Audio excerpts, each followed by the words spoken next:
director with eScience and Technology Solution, and I am the local chapter small business chair.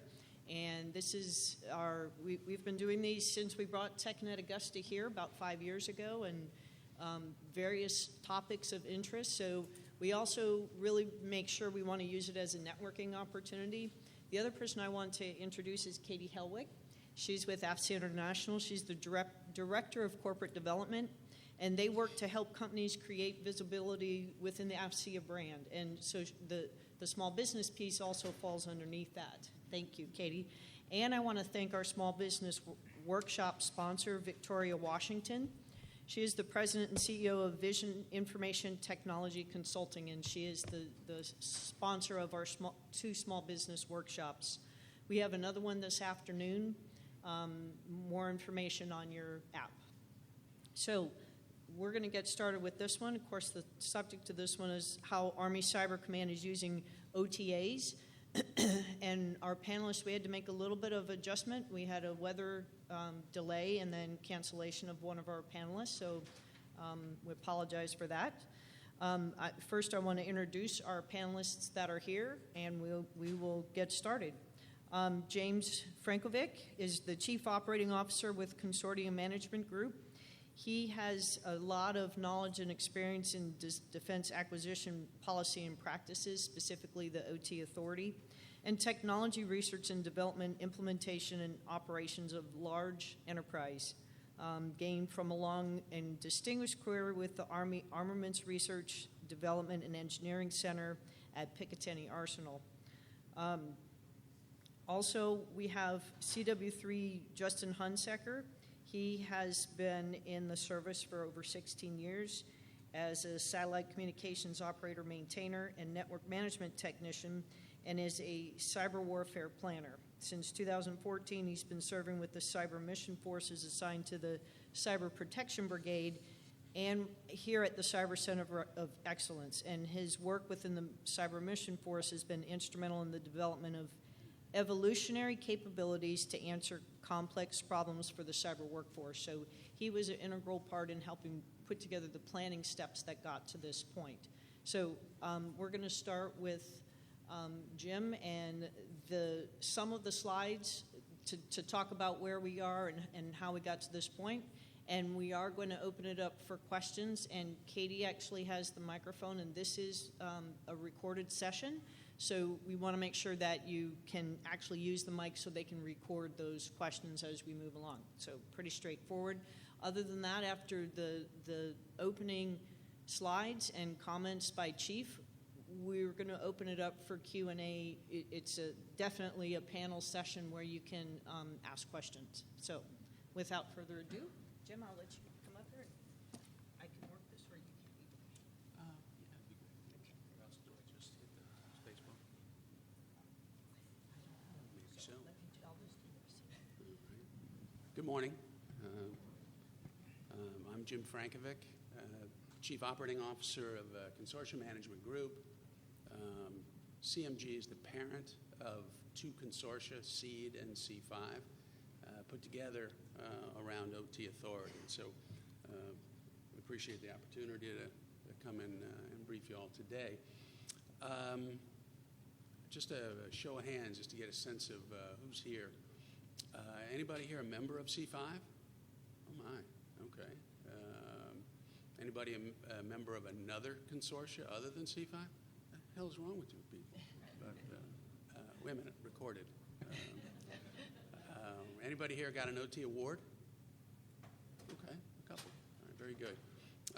And so for most of you then that raise your hand, it's kind of old news for you. So my apologies. But for those that don't understand OTA or have a background in OT, particularly small businesses, I'll give you a sense of how to participate and kind of what's behind OTA.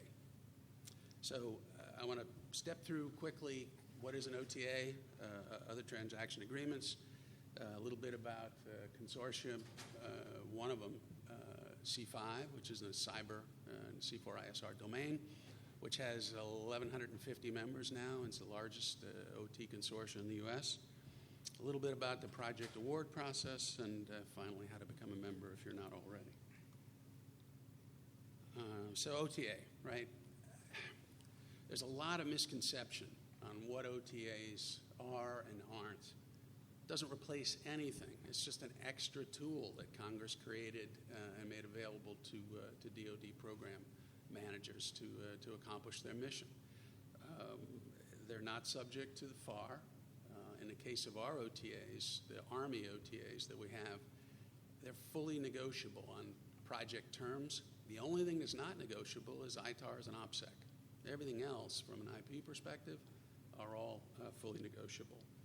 And again, it's a kind of a common sense, flexible process, and I'll explain to you a little bit about that.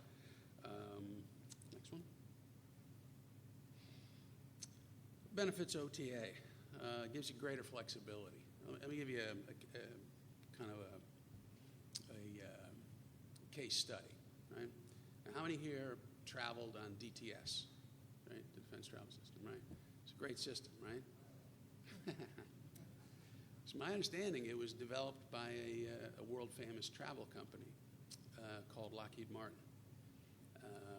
And how many people here, your personnel system, right? My old personnel system in the Army, that was developed by a famous HR firm, Northrop Grumman.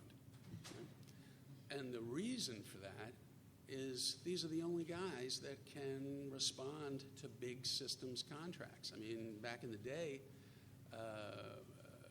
the Defense Department and Defense Technology pushed that marketplace. Not the case now. And so OSD on the enterprise side said, they were looking to do a replacement for DTS. And we held an industry day a few months back. And he said, all we're looking for is American Express Travel, Kayak, Expedia, somebody like that. And yet those companies will not participate in FAR-based government contracts. And so that segment of the marketplace is closed to the government. So the purpose as well, broadening the technology base. So OTAs have been around a long time, since '58. In NASA, the Defense Department got the authority in '92. In '94, and by the way, in '92, anybody that got an award, anybody, large, small, had to pay a 1/3 cost share. In '94, Congress decided to broaden the tech base to the small business community and to what they considered at the time non-traditional defense contractors.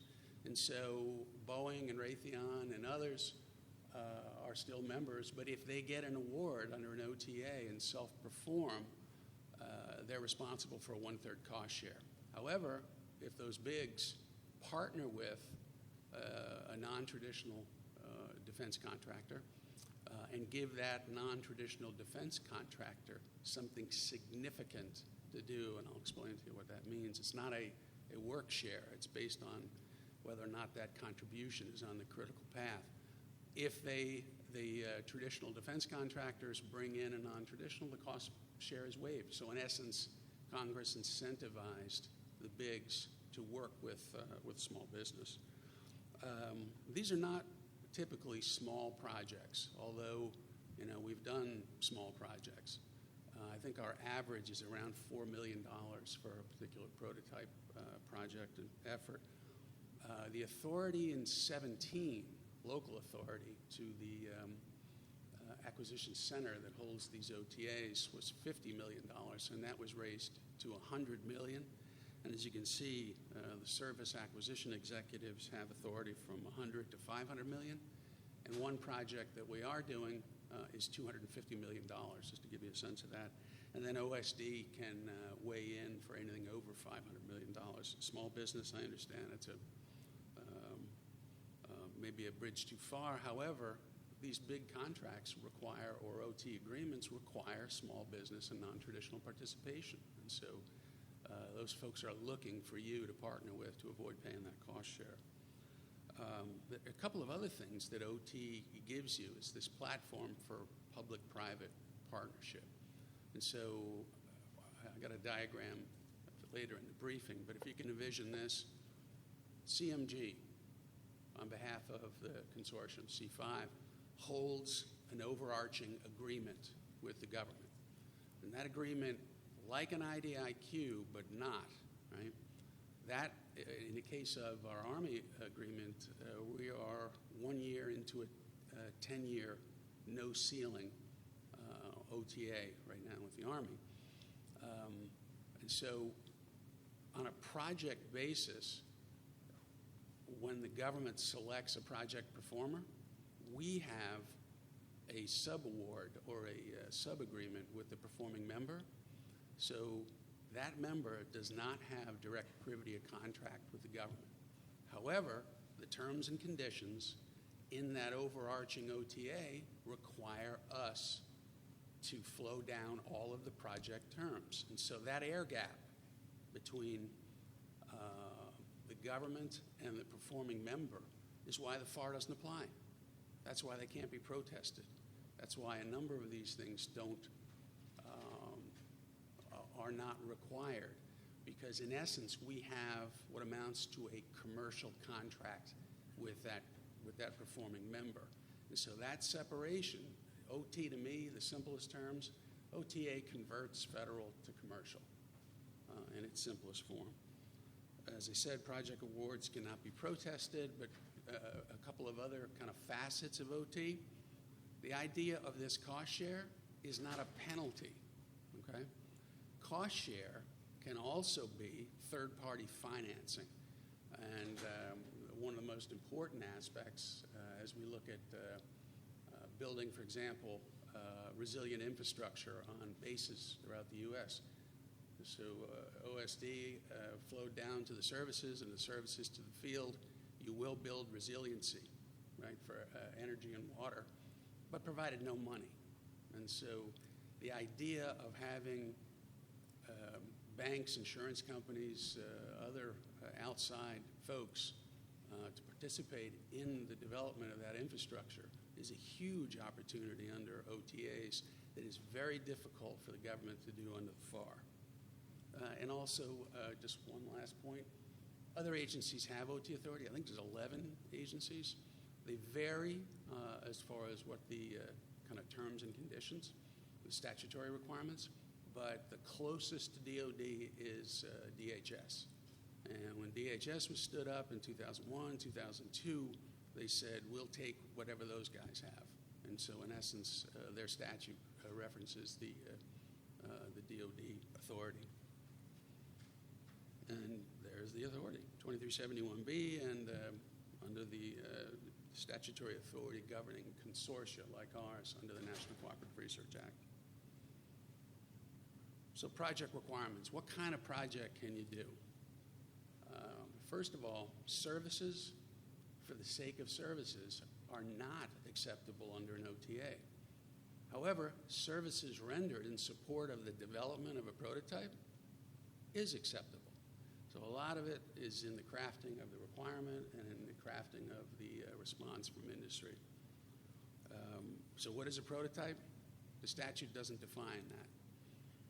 We keep it pretty open on purpose, but it doesn't have to be a widget, right? Hardware, software, I mean, it can be an analysis, a process improvement, a business process, all constitute a prototype. COTS items. You would think, well, I'm using a COTS item. How can that be a prototype?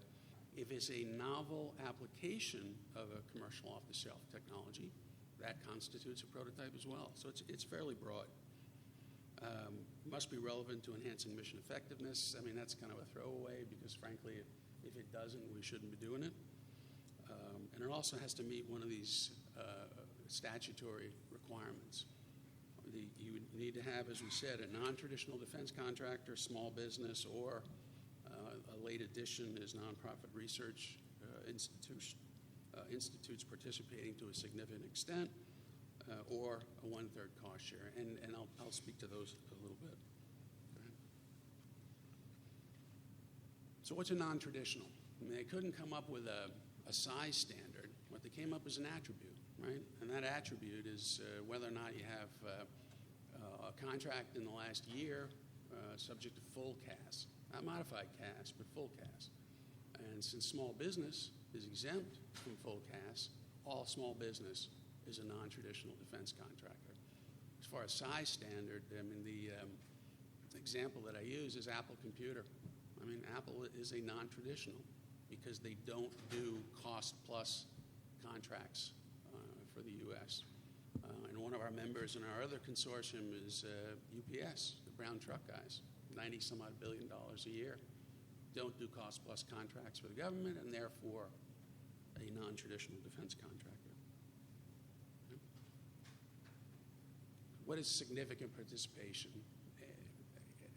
You know, in a nutshell, it's something that's along the critical path of a project. I mean, one of the easiest ways to justify significant participation is have that small business or non-traditional contractor provide some IP, and that IP is essential to the execution of the project, and therefore, without that contribution, the project couldn't move forward. And we have 3 tests, right?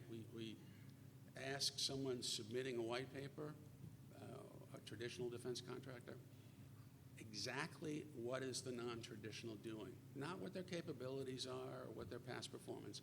What are you doing on this project? Number 2, why is that significant to this project? And last, why is the selected firm uniquely qualified to execute those tasks? And together, that forms the basis of the justification for significant participation and therefore waiver of cost share. We have a little different approach maybe than some other consortia. As I said, the traditional perhaps is in the prime role and the non-traditional in the sub-role. We apply the same test for the reverse.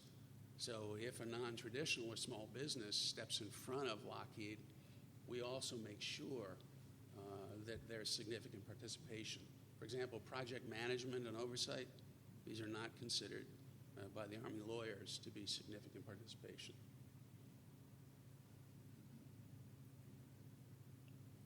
Nobody pays cost share unless they want to.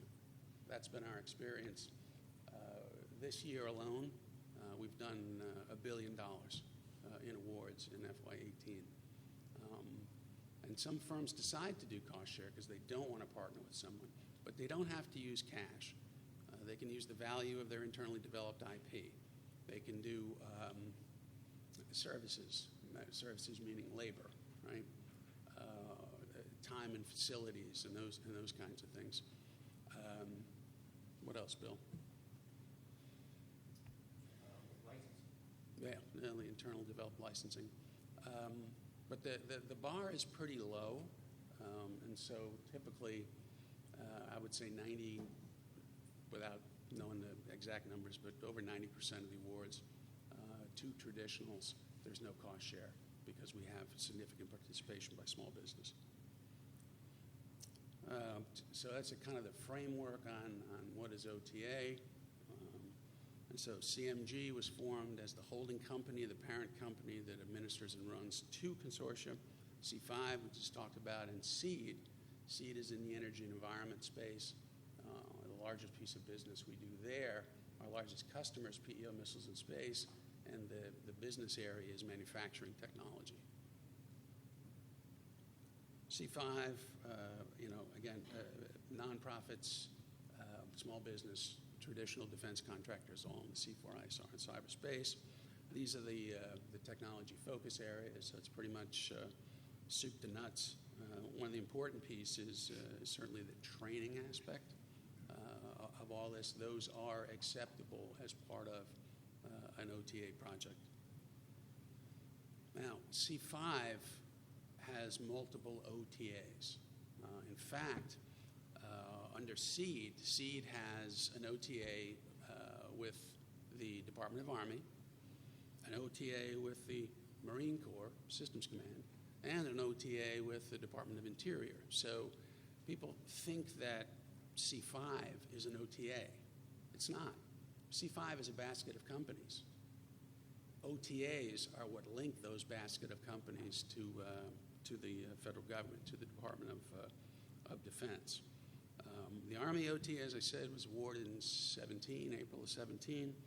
Marine Corps Systems Command, relatively new, they awarded to CMG, which in essence gave them both access to SEED and C5. That's a 5-year, no ceiling, renewable OTA. But what the Marines did a little different than the Army is they put ordering authority into that base OTA. And so anybody in the big Navy can use their OTA, almost like a GSA vehicle. So now anybody from any of the other Navy commands can use it. The only stipulation is they got to provide their own KO, or agreements officer, because the Marine Corps' KOs, their acquisition folks, their bandwidth is strictly for Marine Corps Systems Command work.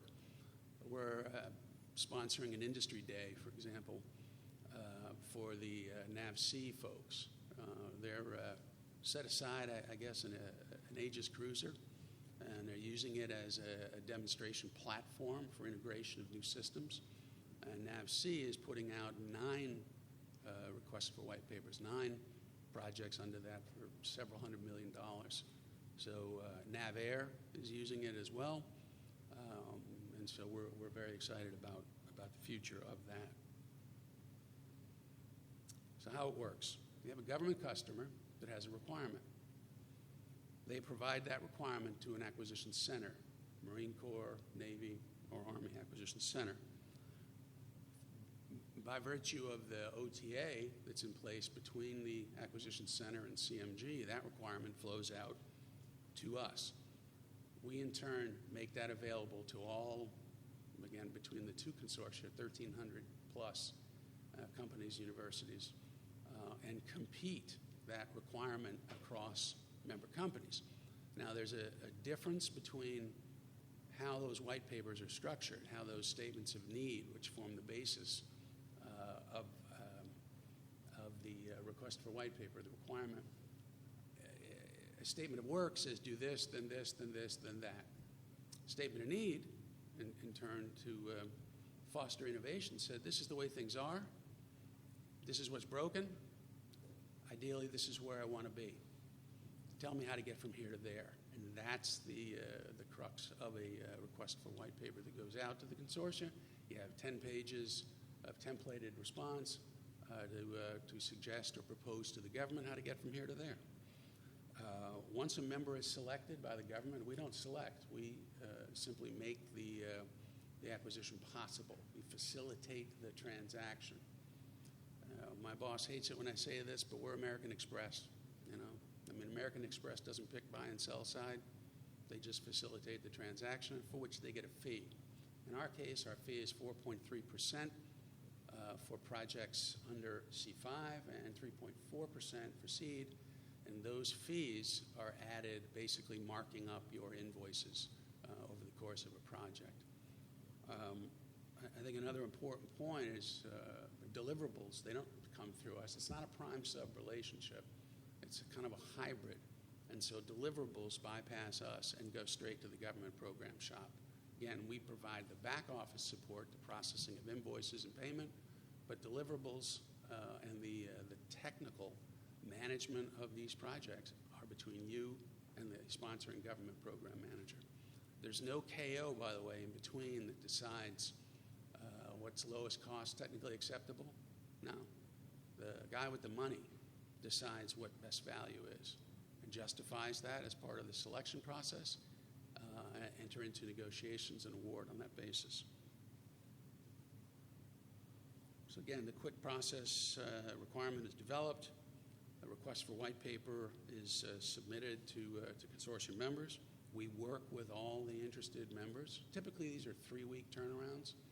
We give industry 2 weeks to develop their white paper, and then we reserve a week to work with each member who submits a white paper to make sure that it meets the requirements under the statement of need and under the request for white paper, but also the teams are consistent with the statutory requirements, principally the traditional, non-traditional, and cost-share relationships.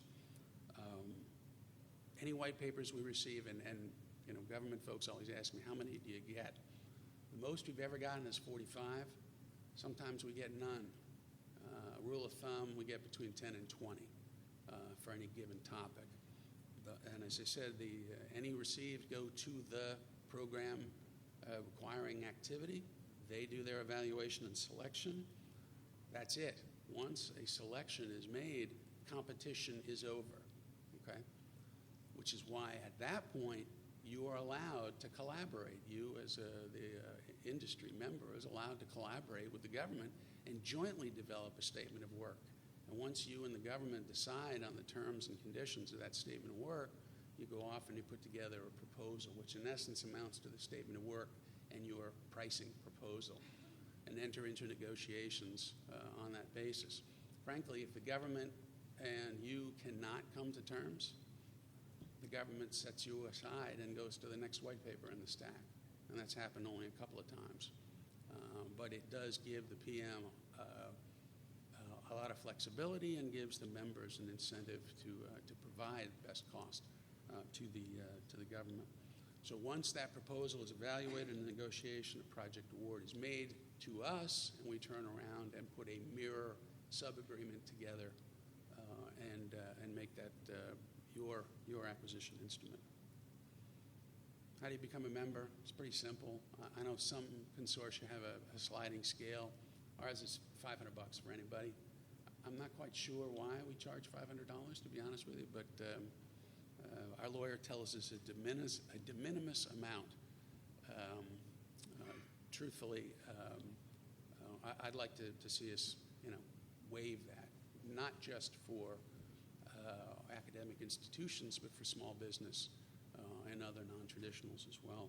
But you can go online to the website. It takes a few clicks and an Amex card, and you're a member. You're able to receive requirements, any that come out, new requirements, and frankly, you can create requirements, opportunities for requirements. You go into your government PM that you have a relationship with. You have this very cool technology they want to buy. The question invariably for small business comes around to, do you have a vehicle? How do I get to you? And a lot of small business don't have these IDIQ contracts that some of the bigs do. And a way that they can get to you is through C5.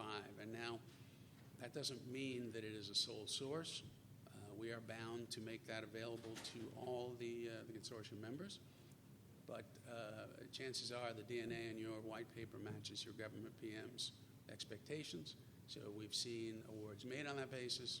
And frankly, we've seen multiple awards, and we've seen no awards. And so it's entirely up to the PM. You're in the driver's seat.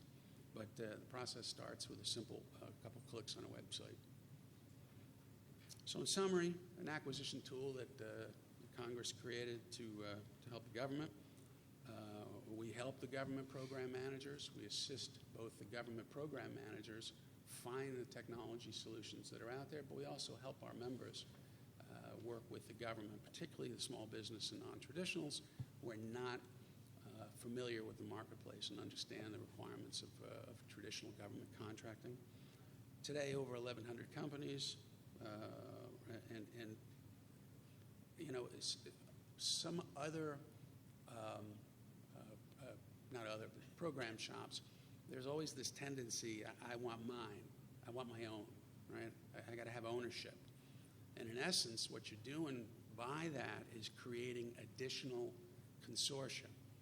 And that in some cases confuses industry. And what it does more than that is drive the economies of scale.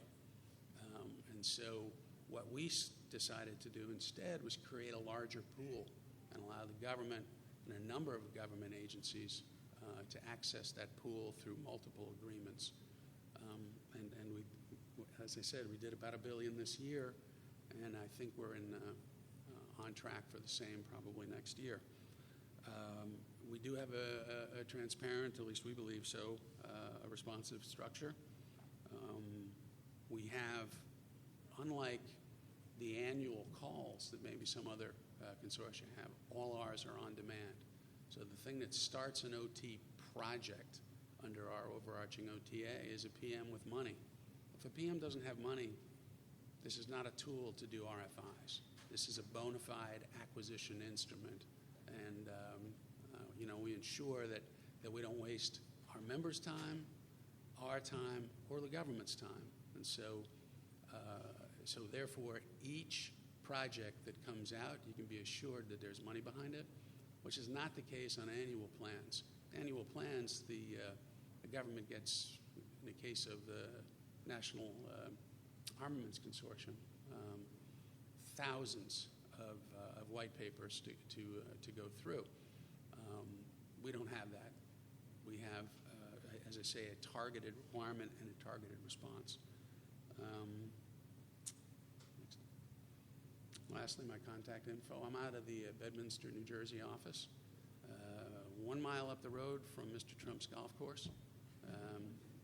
And when he's there, it's really bad because the Secret Service is difficult to deal with. But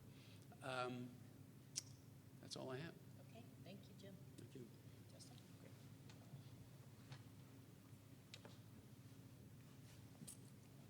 Justin Hunsecker. Currently, I'm at CCOE, TradeOut Capability Manager Cyber. So I'm working DCO requirements, Defensive Cyber Operations requirements for the Army. So our experience with OTAs specifically dates back to 2014 when our cyber submitted operational needs statements for several capability gaps we were trying to address for defensive cyber operations. With that, we went to the BERP. We said, hey, we need some money to attack these problems that we're looking at in cyberspace, and we need some solutions. BERP came back, said, okay, here's some money, go execute. So we leveraged OTAs because when we looked out to solutions that were available, we didn't really see anything according to the ONS that was meeting the full requirement.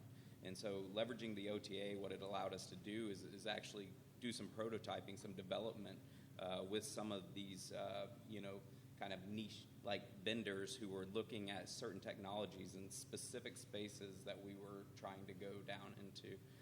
So we went and we did a presentation, did an industry day around, I would say, around the middle of the year after the ONS were validated. We said, hey, this is kind of what we're looking at. Had a very sharp captain who's now a major that went and got his PhD, did some really good stuff for Army Cyber at the time. Did a very comprehensive presentation, even had the live demo, said, hey, this is where we're trying to go. About 400 vendors were out there to see the presentation. Out of that, about a month later, we did an RFI, called the industry for white papers. I want to say we got back roughly 15 of the white papers. We did an initial scrub of those and said, hey, these were not really what we're looking at, but these have potential. And we down selected to 4 vendors, actually brought those vendors in, and they were able to do some sort of demonstration, some sort of capability demonstration on what they were proposing. Some of them actually brought in equipment, which is cool, something they had already been prototyping. Some just brought slides.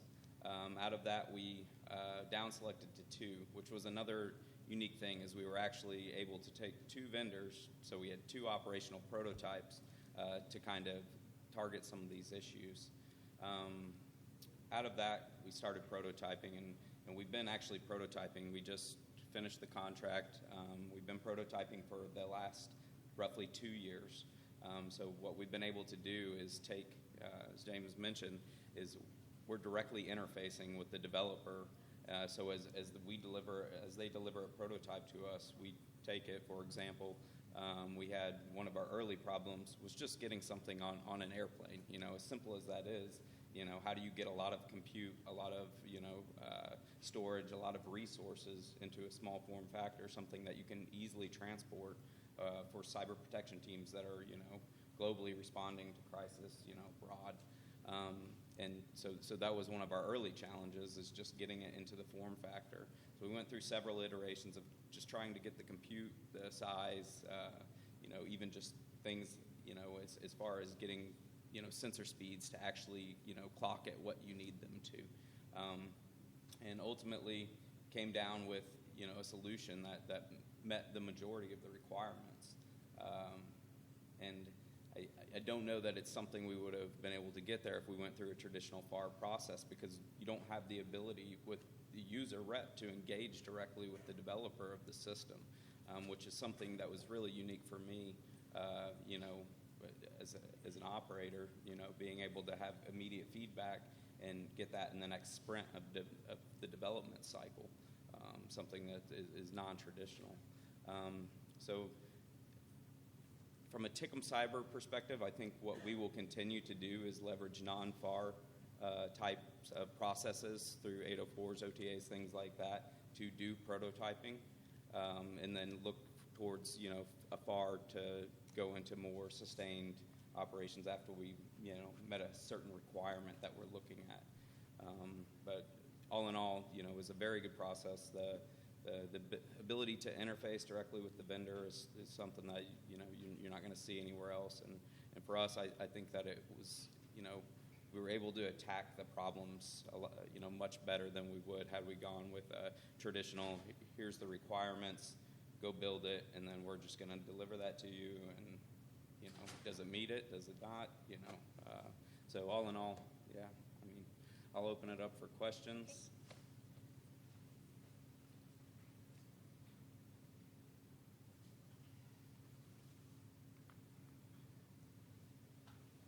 And if you could identify yourself and the company you're with when you ask your questions. Is that one? Yeah, this is.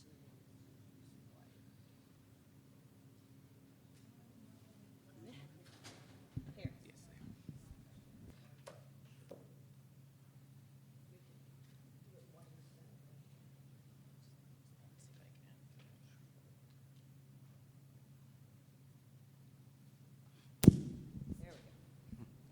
Thank you. My name is Drew Acree. I'm with Chameleon Integrated Services. How do you vet? Is there a SAM component of being an authorized contractor? And then how do you vet? Are you a classified contractor to even participate in some of these efforts, either at the secret or TS level? Thanks. Is that directed to you? Is there a vetting process for? No. All right. So we have 44 TS projects under execution right now. We have a TS security clearance, but frankly, we don't have a need to know.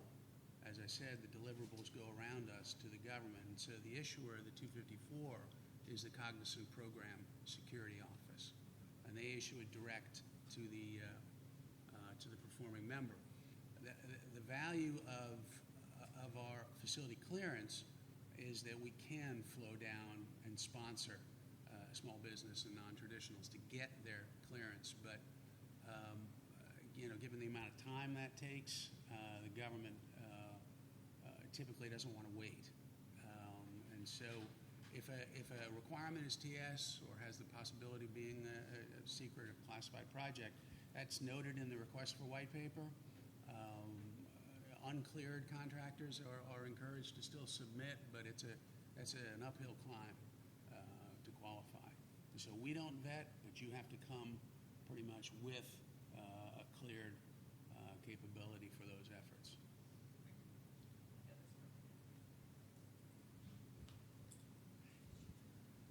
Barbara Hennessy, Command Decision Systems and Solutions.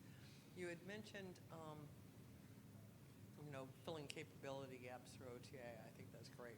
Seen a lot of progress being made across DoD on that. When you've got the OTA, does it allow different colors of money, or does it all have to be R&D?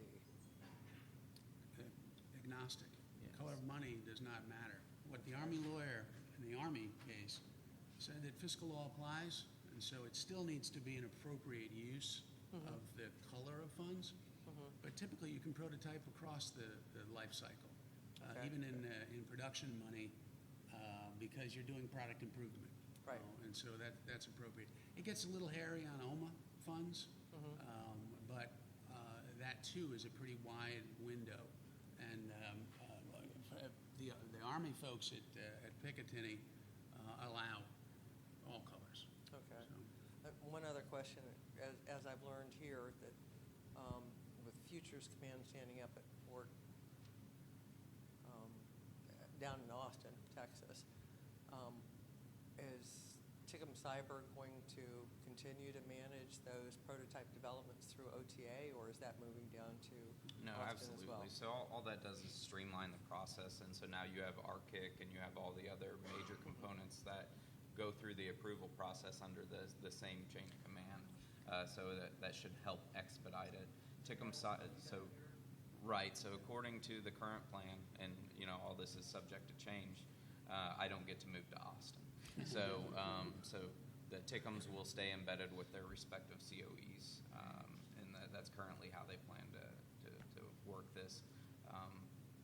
They will just have a different chain of command they're reporting to. And more on we actually had several. We had it broken down into RDT&E dollars, and then we had just your traditional funds to execute. And honestly, we kind of got it in a bucket, and we were able to move that around to prototype in different areas if we needed to. So we were not restricted at all when we needed to cut a little bit of money over to do more on the operating system development side. We were able to do that.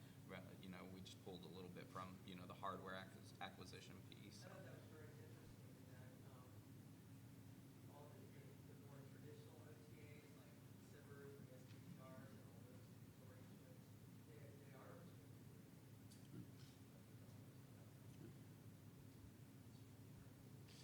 At completion of one of the OTA projects, let's say you've completed a project and now you decide to go into a traditional contracting lane.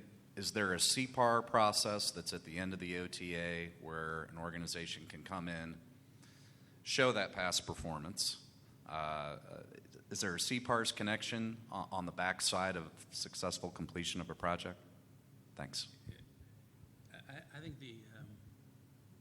I believe that's a typical FAR type of contract, and Right. so we have provided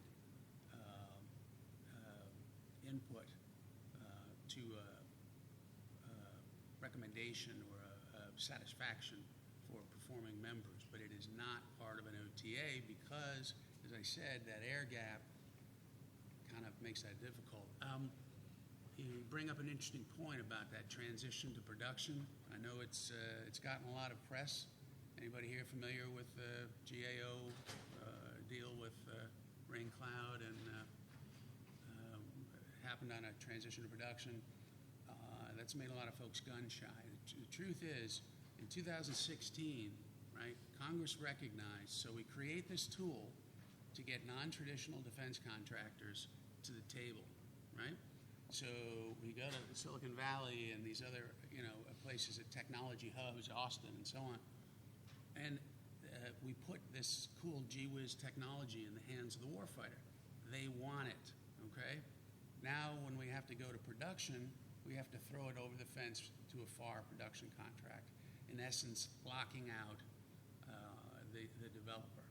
And so Congress recognized this, and in 2016, provided a language that said, in essence, if a technology is developed under an OTA, it can go into production non-competitively, much like a Phase 3 SBIR. Okay? And it's entirely up to a program manager.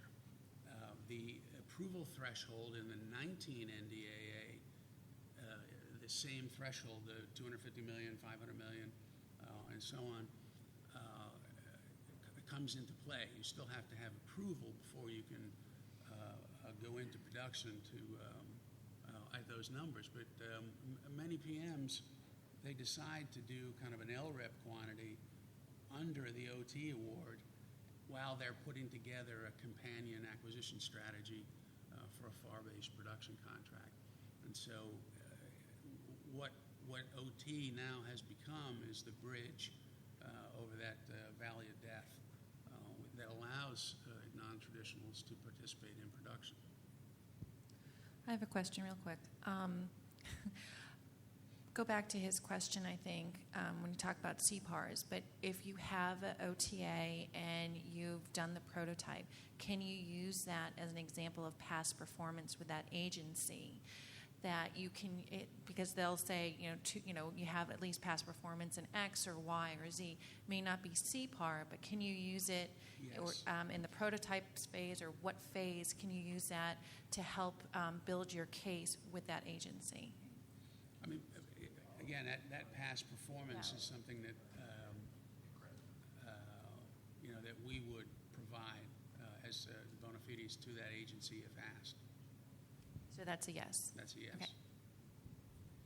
Hi, good morning, and thank you for being here. My name is Charlie Whitfield, and I'm a small business, and one of the things that we are concerned with is our certifications. Now, with all of this, and to win an award for $100 million, most small businesses will not be small anymore. So if the OTAs don't work with the FARs, that means that this does not also, with the small business certs, goes to the FAR because it's totally out of the FAR. Right. Well, I mean, that's true, and just something else to consider. All of our awards under our OTAs, are firm fixed price, principally because if we can do cost plus, but by putting out a cost plus requirement, particularly to the non-traditional and small business community that does not have a DCAA audited cost plus system, you can't get one because of the privity of contract issue. And so requiring a cost plus for a given effort in essence discriminates against the class that OTA was meant to help.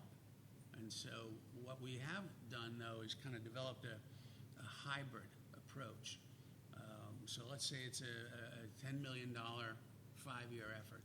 I mean, obviously, industry doesn't want to be on the hook for year 5 when there's a lot of unknowns, particularly in development effort. And on the other hand, the government doesn't want to pay the risk premium up front for such an effort.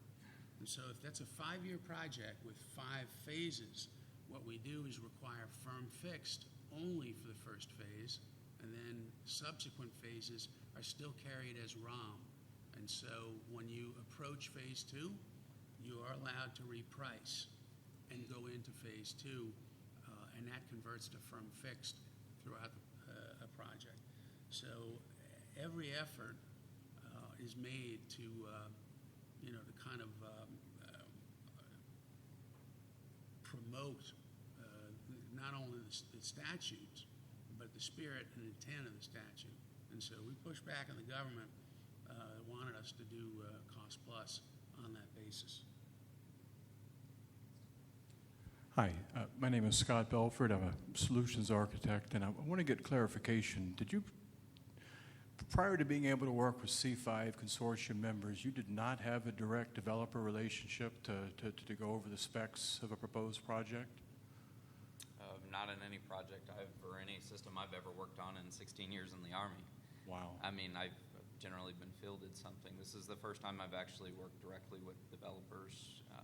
And at my time, I was actually working in a development shop in the CPB, so in the Cyber Protection Brigade. So, that's something we were able to do some development and then take, kind of the things we were learning and, take that back directly to the vendor and get that in the next sprint for, potential development into the system. But, I mean, when I operated a whole bunch of WinT stuff way back in the day, I mean, I got WinT stuff and I got, this is what you're going to install on it. I mean, my experience. So is it an ongoing concern that you lose that relationship when things go to production? Say it again. Let's say you're working with a developer and we get something to a deployable product. Do you lose that relationship to the points that were being made earlier when it goes to the next approved vendor? We haven't crossed that path yet, so I hope not. I hope that it doesn't just end there. I hope that we can continue to, iterate and build capability as new technology or new, processes, new ways to execute things come about. I would like to. I mean, I'll let you know in December. So. The typical FAR process is an adversarial one, right? And so when there's failure, as a government guy, I always knew whose fault it was, right? It was the performer, right? But what OT is this public-private platform. It allows this partnership before award between white paper selection and final award of the agreement itself, all the way through the process. There's a collaboration with the government, not possible in a adversarial FAR-based arrangement. And that is truly significant as a developer to have that capability. You work hand in glove. And I'll tell you this: there's a lot of PMs that are out there and kind of KOs that feel threatened by that. There must be something going on. Let me give you another perspective. I had an Air Force KO tell me all I want to do is OT projects. And the reason is because they can't be protested.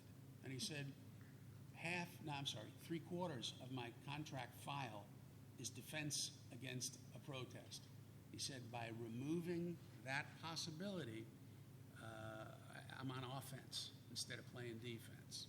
And so, and everybody points to the GAO protest. It wasn't the protest of an award. It was the protest for the inappropriate use of OT by the government. So, as a distinction. Jim, I have a question, and this is from a previous presentation that you did. Can you talk about where the white papers go after they're presented, the repository that is accessible for future government opportunities? Sure.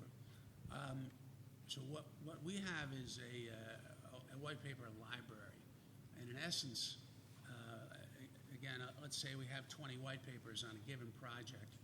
The government selects one. All 20, if they're deemed by the government PM to be technically acceptable.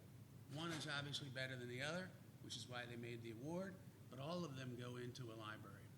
The reason that's important is the Army lawyer, Denise Scott, who is the authority in DOD for OTA contracting, she said, if there's a similar requirement down the road, we have already done competition for that.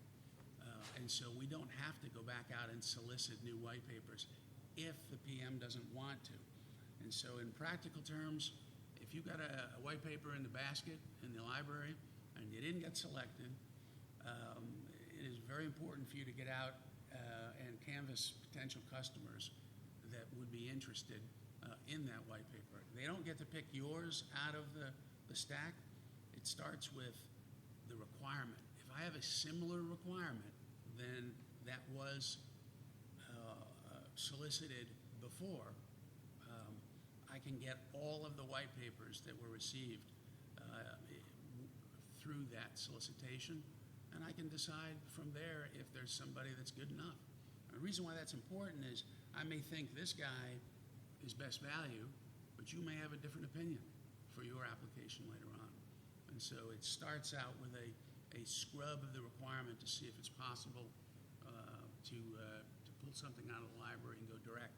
We had one IBM project that Lieutenant General Ostrowski and his folks pulled out of the library and executed. So it works.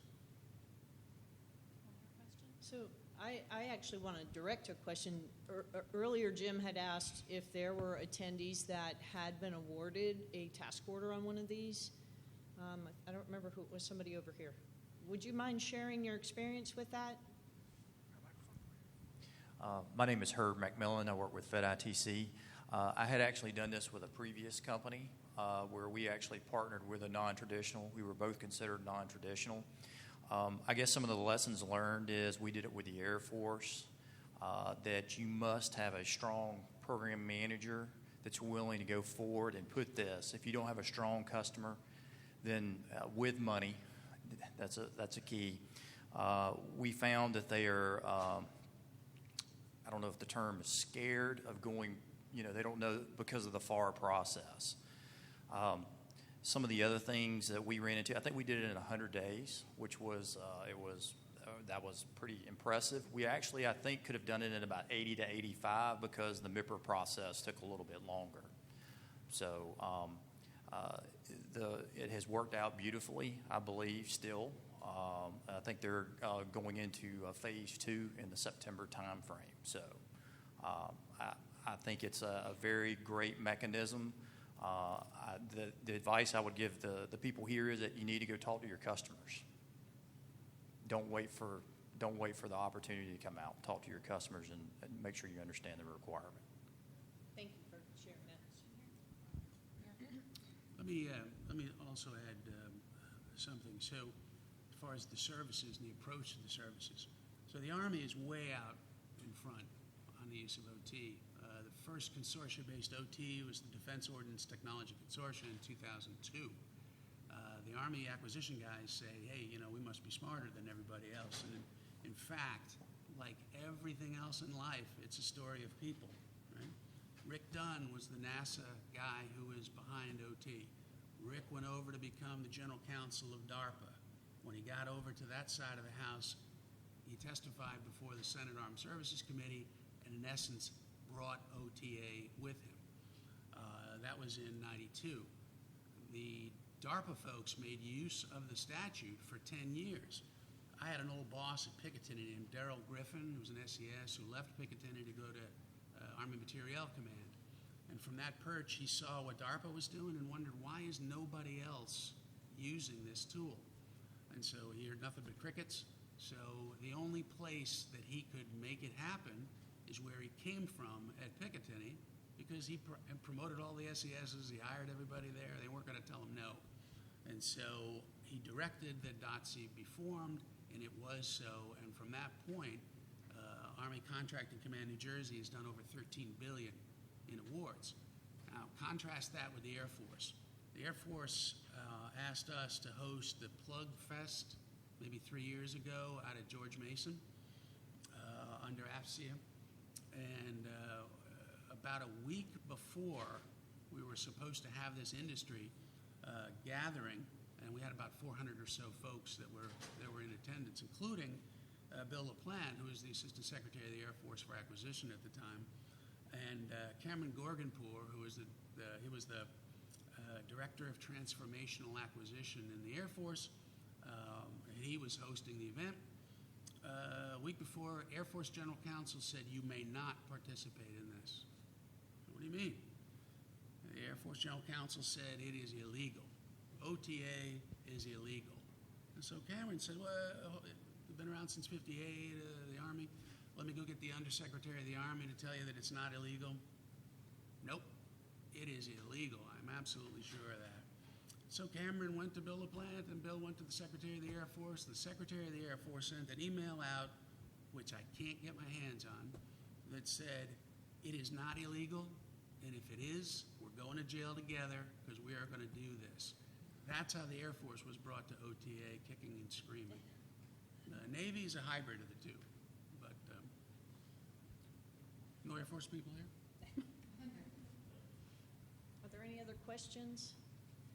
All right, as I mentioned earlier, because there's a lot of small businesses and obviously our small business panels draw those, I like to leave a little bit of time for informal networking so you can introduce yourself to some of the other people here. But before that, I want to plug our second workshops at 1300 in this same room. It's addressing NIST 800-171, the DFARS 7012 compliance requirements for federal contracting that is getting a lot of attention. So that's what that afternoon panel is about. I also want to promote one other thing. This evening at 1700, the Beer and Bites. Our chapter does what's called a small business roundtable. And it's actually hosted by the Clubhouse over at the new Georgia Cyber Center Hull McKnight building, which you can walk to from here. It's pretty easy to get to. And it's called a Beer and Bites. It's a networking opportunity this afternoon at 5 o'clock. So thank you very much for attending, and hope to see you all at this afternoon as well.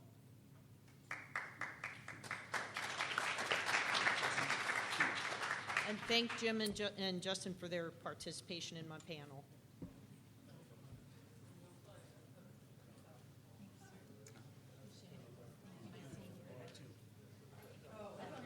What a great session. Thank You guys do an amazing job. Thank you very much. You do an amazing job. Well, I don't know how much support you get from You know, and everybody. I jumped into this too because I had stepped down from being the small business chair, and Dan Minahan was going to do it, and then he got a job with Tax Slayer, and then really wasn't doing anything federal, and didn't know what his role was going to be. Right. And so less than a month ago, I said, "Oh, Katie, I'll at least do this."